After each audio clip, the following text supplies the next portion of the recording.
When the bombs fell, when the ration books ran thin, and when grocery shelves turned to bare wood, one thing determined whether a family endured what they had stored away in their cupboards and cellars. During World War II, survival for millions of civilians was not just about dodging air raids or enduring long nights in blackout conditions. It was about food, having enough to last through shortages, blockades and uncertainty. What makes this subject even more striking is that the foods families stockpiled then remain some of the smartest options for long-term storage even today. They weren't chosen for luxury, but for resilience. They could last for years, stretch into countless meals and provide vital calories when nothing else was available. Looking back at those choices is more than history. It is practical survival wisdom that still applies in any household preparing for hard times. Across Europe, Asia and beyond, families learned to live under strict rationing. Britain, for example, introduced ration books in 1940, limiting items like meat, sugar, butter and eggs. In Germany, even potatoes and bread could run scarce. Civilians never knew when the next shipment would arrive or whether bombs would destroy supply depots. In the United States, where rationing was less severe, families still faced shortages of sugar, coffee and canned goods. The answer was stockpiling. Before the war fully tightened supplies, and even during it, families set aside foods that would last. Some were preserved at home through drying, smoking or bottling. Others were purchased whenever they became available and hidden away in cool basements or cupboards. The list may surprise modern eyes because it isn't full of exotic items, but rather humble, practical foods chosen because they kept well, filled stomachs and nourished the body.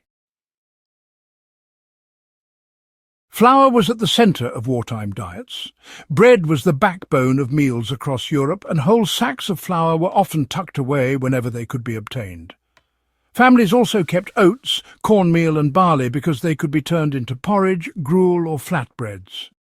These grains had the advantage of storing well in sealed containers, especially in cool and dry conditions.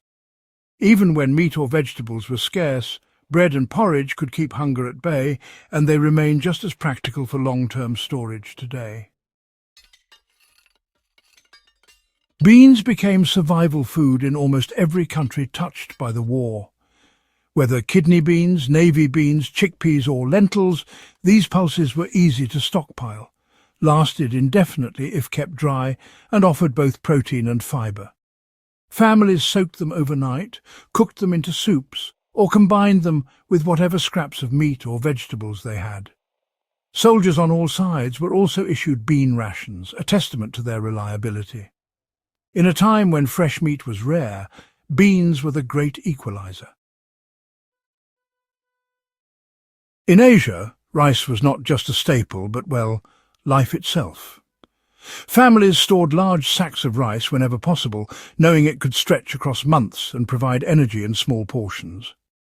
Even in Europe, rice became a valuable commodity, though it was, much harder to come by. Properly stored, rice can last for decades, and wartime families knew that a single pot of rice could feed many mouths when mixed with even a small amount of vegetables, broth or fat. Salt was more than just seasoning, it was preservation itself. Families stockpiled salt not just to flavour food, but to cure meat, preserve vegetables, and ensure the long-term survival of their stores. In a world before reliable refrigeration, salt was really life insurance.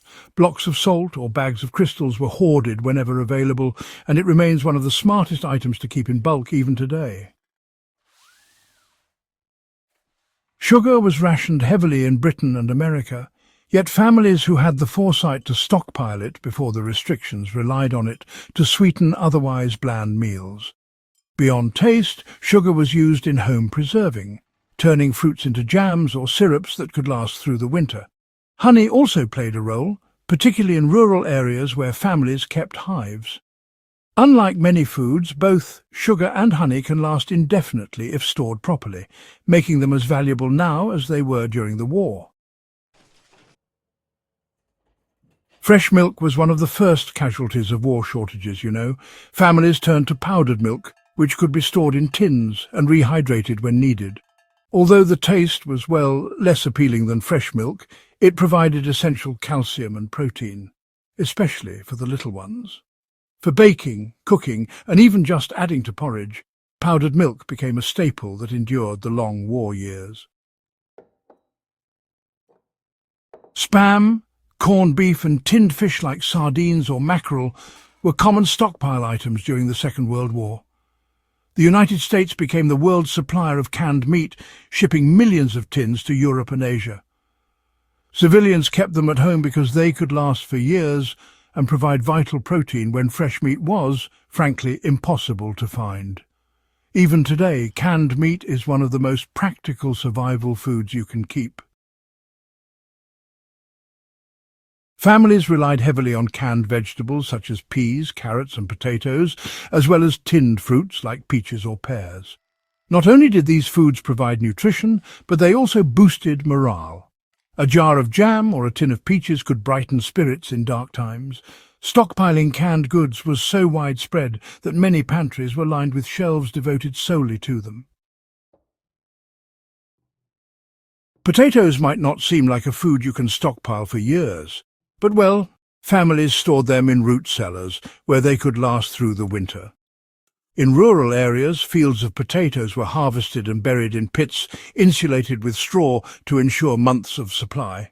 Potatoes were versatile, filling and accessible, forming a cornerstone of wartime diets across Europe. Vinegar was another essential because, honestly, it preserved food. Families pickled vegetables not only for flavour but to keep them edible for months. A simple jar of pickled cabbage or cucumbers could be stored in the cellar and pulled out when nothing fresh was available. Stockpiling vinegar was as much about extending harvests as it was about seasoning.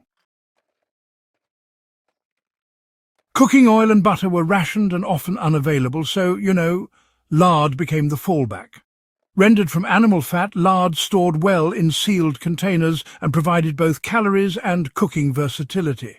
Families often rendered fat at home and stored it in jars, knowing that even small amounts could stretch meals further. While coffee was heavily rationed, families kept tea wherever they could. In Europe, especially under blockade, substitutes became common.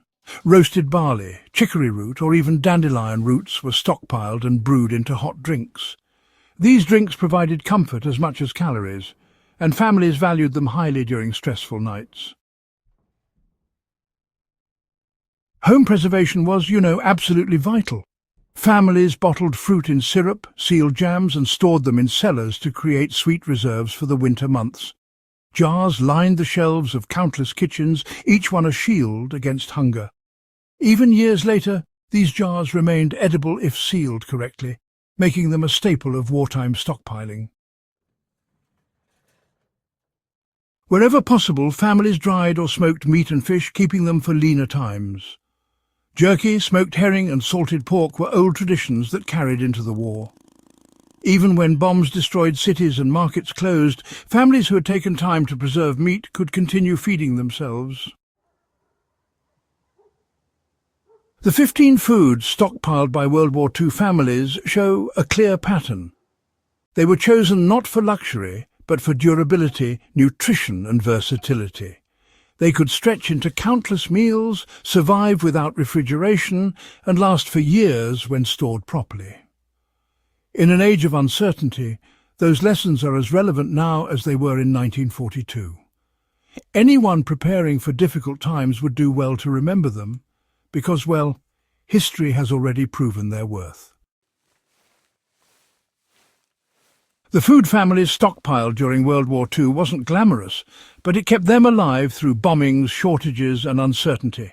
From flour and beans to sugar, salt and preserved meat, these were the lifelines of ordinary people in extraordinary times.